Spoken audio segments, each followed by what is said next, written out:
మీ car కి best ceramic coating premier care Apexer car detailing studio for contact.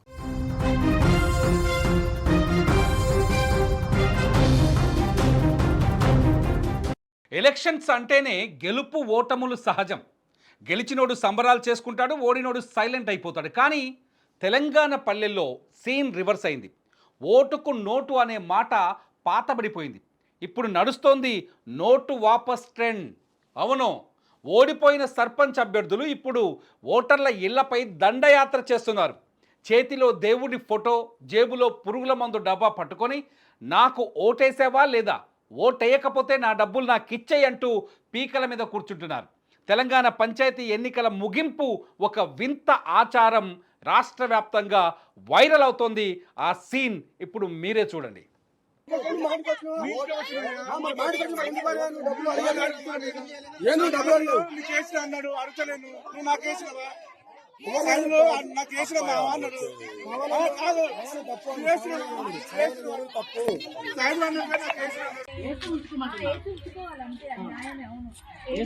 అయినప్పుడు మా పైసలు మాకు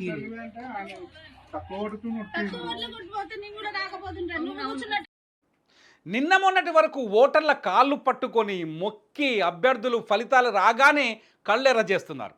నల్గొండ జిల్లా నార్కట్పల్లి మండలం ఓరవాని గ్రామంలో జరిగిన ఘటనే ఇందుకు నిదర్శనం.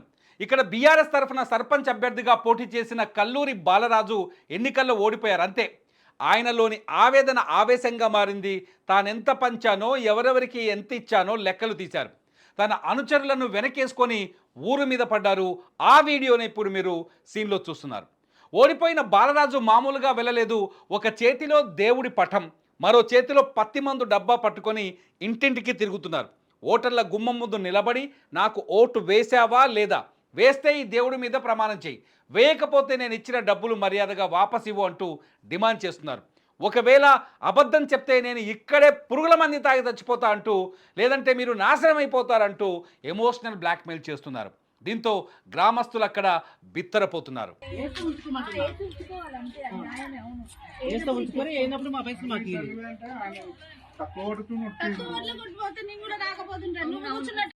కేవలం నల్గొండలోనే కాదు, మహబూబాబాద్ వంటి జిల్లాల్లో కూడా ఇదే తంతు నడుస్తోంది.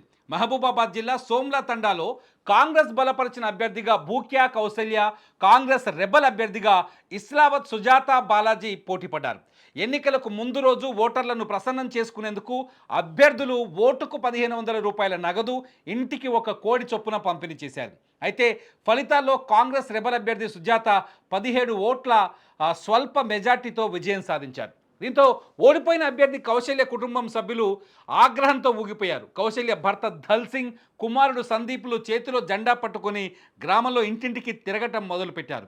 మా డబ్బులు తీసుకొని మాకు ఓటు వేయలేదు, మీరు మాకు ఓటు వేయకపోవడం వల్లే మేము ఓడిపోయామంటూ గ్రామస్తులను నిలదీశారు.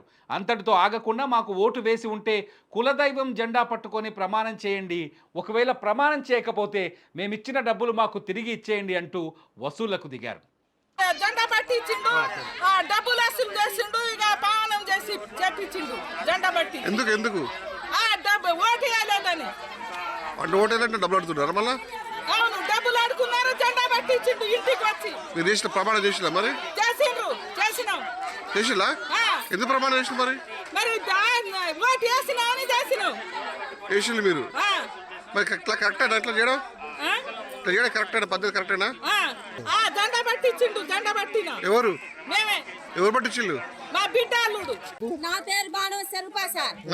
అయితే సార్ నన్ను ఇంటికాడ వచ్చి వాళ్ళే డబ్బులు ఇచ్చిర్రు. ఎవరు? ముఖ్య దల్సింగ్ కొడుకు సందీప్. ఓటు వేయమ్మా అని నన్ను బల్లబంది డబ్బులు ఇచ్చేసి పోయారు సార్. ఓటు 1500. ఇద్దరు భార్య భర్తలు 3 ఏళ్ళు ఇచ్చిర్రు సార్. అయితే నిన్న నాకు జంగ్లిగొండ కేవల తండలో ఓటు వచ్చింది సార్. అక్కడ ఏ పోతా అంటే నువ్వు అక్కడ పోవద్దు బిడ్డ అని జంగ్లిగొండ ప్రకాష్ రెడ్డి అంట సార్ దొర సార్ తోటి ఫోన్ చేపించి అమ్మా నువ్వు పరితిగిరి ఊర్లో ఓటు వేసి అని చెప్తే సార్ నేను అక్కడ మా ఊరికి పోకుండా నేను అక్కడ ఓటు వేయకుండా ఇక్కడ మన వాళ్ళే కదా ఎమ్మెల్యే వాళ్ళు అన్నా కదా అని తెలిసి ఓటు వేసినా సార్. వేసినా కూడా నిన్న ఒక 10 ఓట్లతోనే ఓడిపోయిందట. ఒక 100 ఓట్లు కాదు, ఇబ్బందిగా ఒక 200 ఓట్లు కాదు, 10 ఓట్లతోటే ఆయన ఓడిపోయిండు. మరి మాజీ సర్పంచ్ గెలిచిండు సార్. వాళ్ళ బాధ్యత ఏం లేదు, అభిమానంతో ఎవరు వాళ్ళు గెలుస్తారు సార్. ఇప్పుడు వాళ్ళకి డబ్బులు అని మేము అడగబోలే, వాళ్ళకి బతిమాలే సార్. వాళ్ళ అవసరం వాళ్ళు ఇచ్చిర్రు. రాత్రి పగులు 10 ఇంటికి పండుకున్నా కూడా లేపి మమ్మల్ని ఇబ్బంది పెట్టి వాళ్ళు డబ్బులు ఇచ్చి సార్. గెలిస్తే సరే ఓడిపోతే మాత్రం అభ్యర్థులు తాము పెట్టిన పెట్టుబడిని వసూలు చేసుకునే పనిలో పడటం ఇప్పుడు చర్చనీయాంశమైంది. కొంతమంది ఓటర్లు భయపడి డబ్బులు వెనక్కి ఇస్తుంటే మరికొందరు మా ఇష్టం వచ్చిన వాళ్ళకు వేసుకుంటాం, ఇచ్చినప్పుడు వద్దన్నామా అంటూ ఎదురు తిరుగుతున్నారు. ప్రజాస్వామ్యంలో ఓటు హక్కు అమ్ముకోవడం తప్పు, కొనడం అంతకంటే పెద్ద తప్పు. కానీ ఈ దృశ్యాలు చూస్తుంటే ఎన్నికలు పూర్తిగా వ్యాపారంగా మారిపోయాయని స్పష్టమవుతోంది.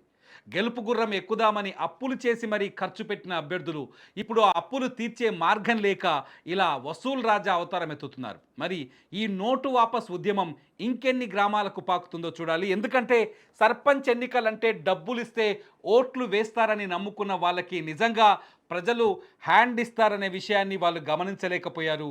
వీళ్ళు డబ్బులు ఇచ్చి వాళ్ళు డబ్బులు ఇవ్వటం వల్ల ఎవరు ఎక్కువ మంచి వాళ్ళు ఉంటారో, ఎవరు గ్రామానికి ఎక్కువ సేవ చేస్తారో వాళ్ళకే ఓటు వేస్తారనే విషయాన్ని అభ్యర్థులు మర్చిపోయారు.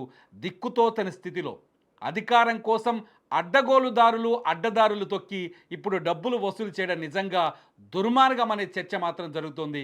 ఈ దుర్మార్గాన్ని ప్రేక్షకులుగా మీరు సమర్థిస్తారా, వ్యతిరేకిస్తారా? ఈ వీడియో కింద కామెంట్ చేయండి. చూస్తూనే ఉండండి సుమన్ టీవీ.